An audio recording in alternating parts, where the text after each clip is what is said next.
এই রাতে তো আসা হয় না ব্যস্ততার কারণে। আর এখন আমি দুর্গাপুর উৎসবের কাউন্টারটা এখানে এসেছি। এই যে পেছনে আমার রয়েছে, এখানে ইভেন্ট ফিভেন্ট হয়।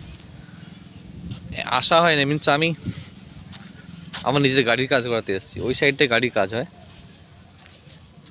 তো এখন দিনেবেলা কিছু না, যদি দিনেবেলা কেউ প্ল্যান করছো এসো না, সন্ধ্যার দিকে ভাববে ভাই। সন্ধ্যার দিকে অনেক কিছু হয় এখানে।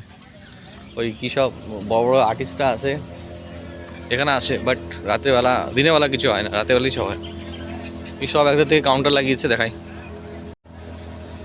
এগুলো সব কাউন্টার, একটা কাউন্টার নিয়েছে, দেখতে পাচ্ছ। আজকে কেউ হয়তো আসবে ওখানে ইভেন্টের জন্য, সব ঠিকঠাক করছে।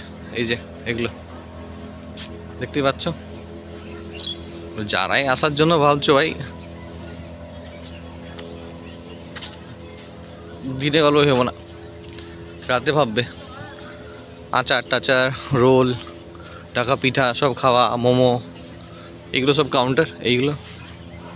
আর এই দিকটা আমরা দাঁড়িয়ে আড্ডা মারতাম, যখন কিছু থাকে না এখানে দাঁড়িয়ে আড্ডা মারি আমরা। তো এই জায়গাগুলো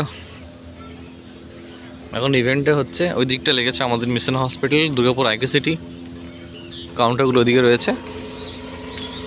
এইভাবেই মিন্স মেলা সম্পন্ন হচ্ছে। চা দোকান আছে, ভালো চা খেতে পারো।